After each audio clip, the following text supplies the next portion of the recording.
आप सब देख रहे हैं सारा अधिकार।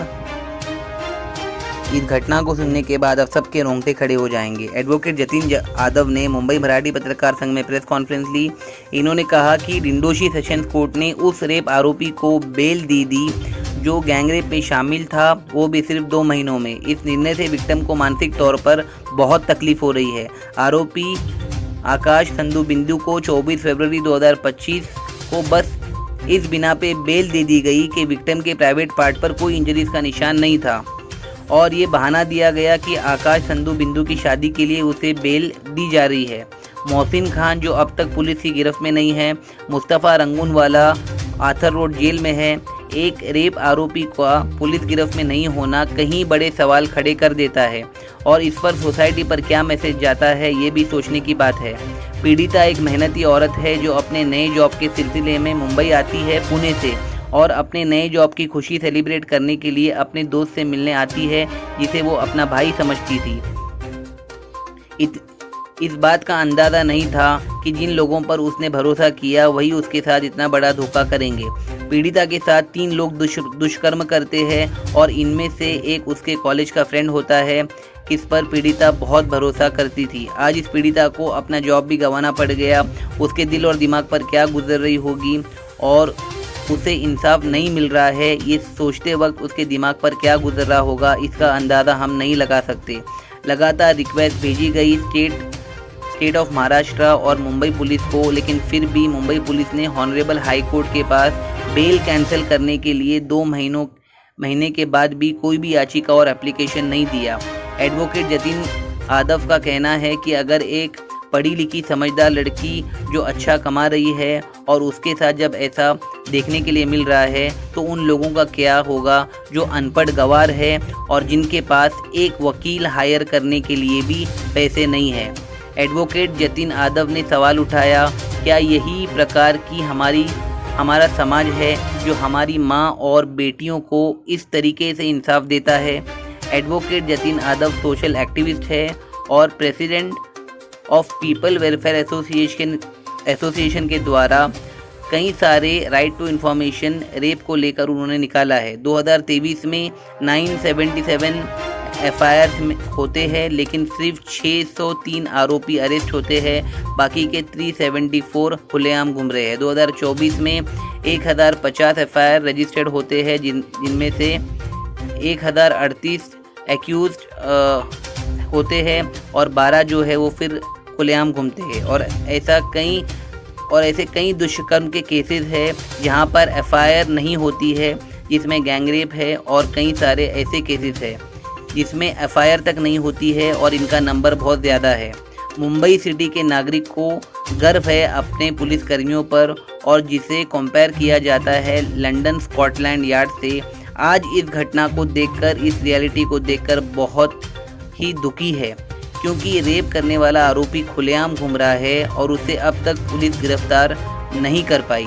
इलाहाबाद हाई कोर्ट के एक जज ने कहा था कि औरत के ऊपर के हिस्से को छूना और उसके पैजामे को खोलने की कोशिश करना यह बिल्कुल भी नहीं दर्शाता कि वह रेप है।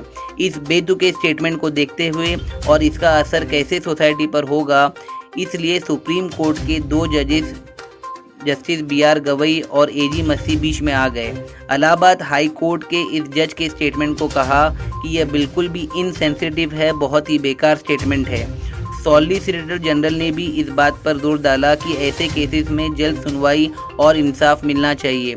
सुप्रीम कोर्ट के क्लियर मैसेज के बाद रेप सर्वाइवल की इज्जत को बिल्कुल भी कॉम्प्रोमाइज़ नहीं करना चाहिए और कोर्ट और पुलिसकर्मी, मुंबई के पुलिसकर्मी स्पेशल प्रोटेक्शन, अपना सपोर्ट और बहुत ही कड़े कदम लेना चाहिए कि विक्टिम की सेफ्टी के लिए, उसकी इज्जत के लिए और जल्द से जल्द उसे इंसाफ दिलाना चाहिए। एडवोकेट जतिन यादव का यही निवेदन था पत्रकारों से कि सुप्रीम कोर्ट के गाइडलाइंस में जो ऑब्जर्वेशन दिए गए हैं उसके मुताबिक पुलिस अपना काम करेगी और जल्द से जल्द जो पीड़िता है उसे इंसाफ दिलाने में मदद करेगी, यह इंसाफ जिस इंसाफ की वो हकदार है। एडवोकेट जतिन यादव का कहना है स्टेट गवर्नमेंट तुरंत कैंसिलेशन ऑफ बेल इन आरोपियों के अगेंस्ट में कैंसिल करे, एक हाई लेवल इंक्वायरी बिठाई जाए और ये देखा जाए कि लॉ और ऑर्डर कहां पर फेल हुआ। स्पेशल फास्ट ट्रैक कोर्ट को सर्वाइवर सपोर्ट मैकेनिज्म जल्द से जल्द लागू किया जाए। यह सिर्फ इस पीड़िता का सवाल नहीं है, बल्कि उन लाखों औरतों का सवाल है जो अपनी इज्जत और सेफ्टी के लिए रोज़ लड़ाई लड़ती है। अगर ऐसे घिनौने अपराध को ऐसे ही इग्नोर किया गया और आरोपियों को सज़ा नहीं दी गई, तो हमारे समाज में कानून और न्याय व्यवस्था के ऊपर से लोगों का विश्वास उड़ जाएगा, इंसानियत के ऊपर से लोगों का विश्वास उड़ जाएगा। देश और दुनिया की तमाम खबरों के लिए देखते रहिए सहारा अधिकार। सर नमस्कार, क्या कहना चाहोगे आज जो आपकी मराठी पत्रकार परिषद हुई है, किस विषय को लेके हुई है? ये मुंबई में अंधेरी में हुआ एक पूना की रहने वाली लड़की जो मुंबई में अपना करियर बनाने आई थी, उसके साथ गैंगरेप हुआ है और ये हुआ है दिसंबर में। परंतु आज तक पुलिस में जो एक अपराधी है सिंह खान अभी तक पकड़ नहीं पाए, असक्षम हो रहे पुलिस उनको पकड़ने।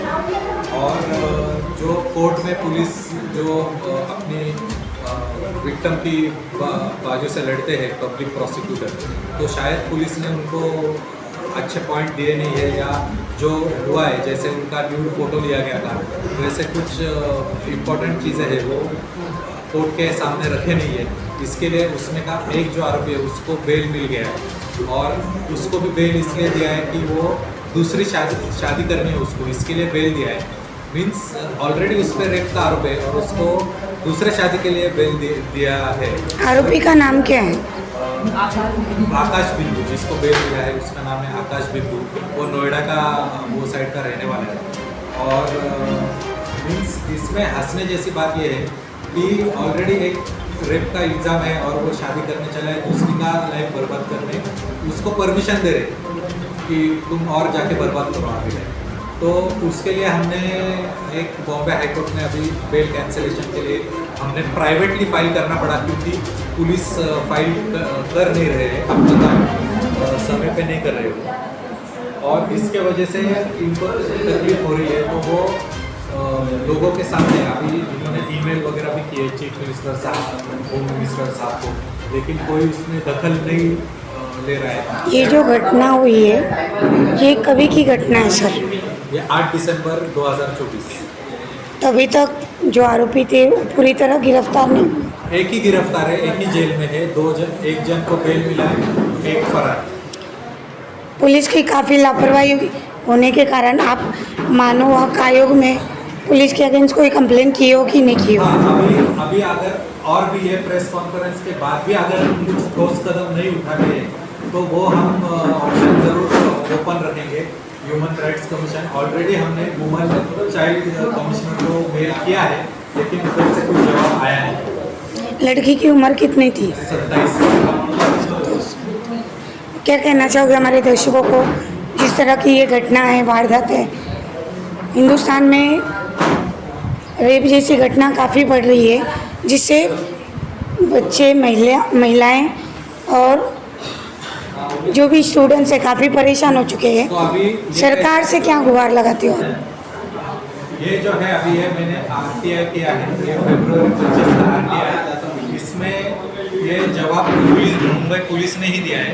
इसमें दिख रहा है कि कम से कम 600 से ज़्यादा रेप के आरोपी आज तक पुलिस ने पकड़े नहीं, आज तक वो बाहर 600 से ज़्यादा हो गए।